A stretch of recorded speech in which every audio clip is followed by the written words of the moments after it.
guys, hope everyone's healthy, doing well. My name is Ali. Welcome to Art of Man's Life. Part of my life is messing with Lego.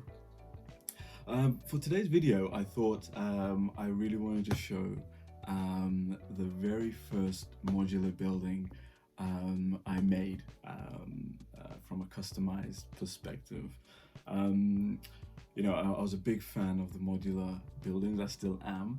And when I started getting addicted to Lego a couple of years ago, I always wanted to create my own custom creations as opposed to just getting the sets and displaying them. So I decided what is a good, cheap, easier way to make a building, and I used a bunch of Lego Friends sets, and I thought, oh, maybe I could get a couple of those and start making something up because they were pretty cheap at the time. So I thought, let me just show you how I built it, what it is, and what I learned from it since then, and I hope to give you some kind of inspiration if you want to be able to have some of your own customized buildings in the city. So I'm going to bring the camera closer and we can go through and have a look at this mishmash, bright Art Deco modular building. Ciao, ciao. Okay, so I've grabbed my coffee and so let's get started. So, as I said, this was the very first modular that I produced. And I was so super proud of it because I created it all by myself. But even though I used, inspiration from Lego Friends set. And, at that time, I didn't have that many bricks, and I didn't want to blind buy, bricks, without having kind of an idea what I wanted to do. So I decided to get multiple sets of some Lego Friends set that I really liked, because I'm in love with this color and the purple color and the white. It just gives such a great contrast. So the three sets that I had to hand were the Salon, the Accessory fashion store. I think it's Emma's Accessory Store, which is this one here. And then there was this burger joint based on their big race day kind of drive-through burger joint. And I thought, oh wow, maybe I could combine, because they all had this kind of building facade, and I thought, oh, wouldn't it be great if I could just combine them all three into one building, but try and keep the same essence that they had, so it's instantly recognizable as well.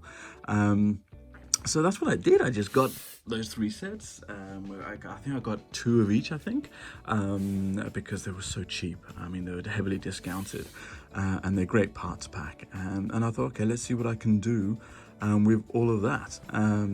This little extension to the side is something that I put on just freehand because I had the space, and for some reason I'm really going to start using this again in the city. This contrast with the light grey with the purple, I don't know, I really like that contrast, especially with the pink, because it reminded me of a coffee shop that I visited in Stockholm. It had the same kind of color scheme. I thought, oh, that sounds pretty cool.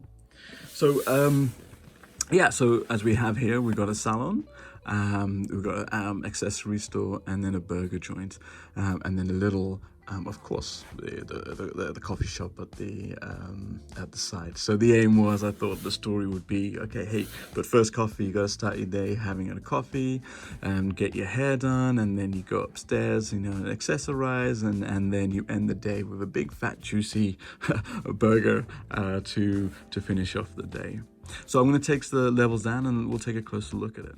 Okay, so I've taken down all the levels, and you're going to see mismatches of colors all over the place because I was limited on bricks and I just had to deal with what I had. So there's some areas that you can tell, especially here, it just doesn't look neat. I mean, I should really revisit it and tidy it up, shall we say. But I don't know, but it might add some charm. Originally I thought this would be a great little set for my niece. So the idea was I would always give this to her when she's a little bit older. She comes and plays with it all the time when she's over, and I wanted to keep it open so she can use it as a playset as well. But the Salon, by the way, this is where Black Widow actually gets her hair color dyed all the time, so you know, that's a piece of gossip for you there. So I kind of made my life difficult for my first ever building, you know, having this curve area here with the curve, but you know, it's a challenge, let's try it. And then one of the things I learned as well was Lego maths, knowing that, hey, from the hair to here, you got to try and keep it as even as possible, and I had to do a lot of going back and forth to get that to work. But inside is pretty much trying to mirror the Salon set as it comes. I used a lot of the stickers that came with it because they were pretty cool.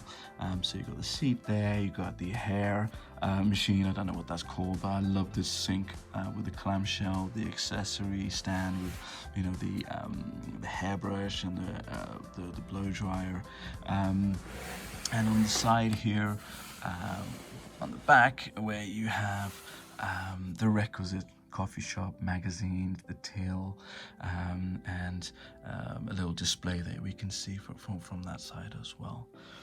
And on the side here, as a little side build, I thought, let me try and create my first ever coffee machine, which I think you can just about see there. And then put a little till there, and then a couple of stools in there. So it really is, you know, some of the best coffee shops are the ones that are tucked away and small like this. You know, they're the ones that the coffee aficionados usually visit from there. And I had a little Easter egg for my son, because I use this as a skylight that we rest on here. And the Easter egg was that I used one of the Iron Man stickers in there. So the idea was, if someone sits in there and they look up, they see that, and I thought that would be pretty cool, nice little Easter egg to have in the city. Moving on to the accessory store, which is the next level. I loved this little design of like the bow to represent the accessory. I try to, it's fallen off a little bit, but I tried to keep you know, that to be the show window, to show it, hey, look at these marvelous cloaks. You know, one thing about this accessory store was there was a lot of cloaks in here. Some might think could be a superheroine store, you know, for their outfits, I don't know. But again, inside I kept it fairly open, so the idea was that you can still move around and put dolls everywhere and minifigures everywhere, so you have that play feature. I mean, that's, at the end of the day, it's more fun playing around here, right? So, you know, we got the till, we got some jewelry, and some the cameras. We have the accessory store, which looked bare because my niece and my son were playing and dressing up all the dolls, which was awesome. I love that little display of like encased jewels, you know, covered up. I thought that's pretty cool. There's a sewing machine there, you know, if you want to make little alterations and little personal requests to the things that you're buying.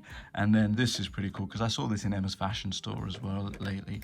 The changing room with the requisite mirror, if you can see it from there.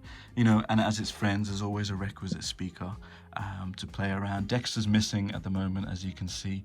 I think he's mucking around at the tuning shop garage, I think.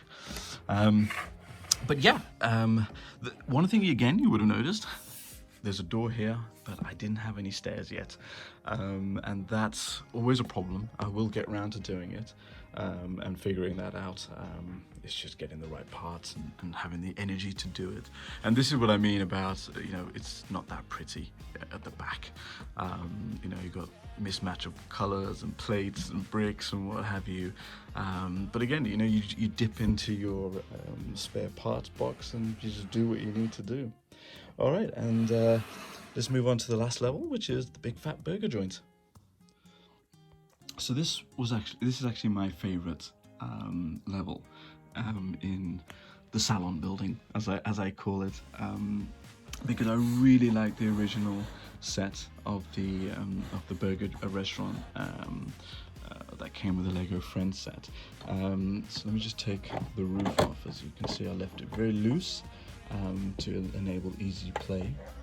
That was supposed to be some kind of billboard or something, I don't know, or a massive TV screen of the race that's happening so you can see it from the city. But I try to keep, the same stuff in there. I had to rearrange it a little bit, for the size.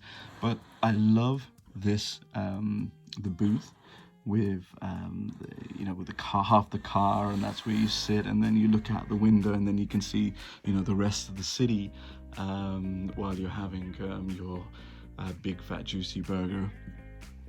And then around the kitchen, get that focus, come on, there we go. And then you got the milkshake machine, you got the grill happening here, you got the order pad.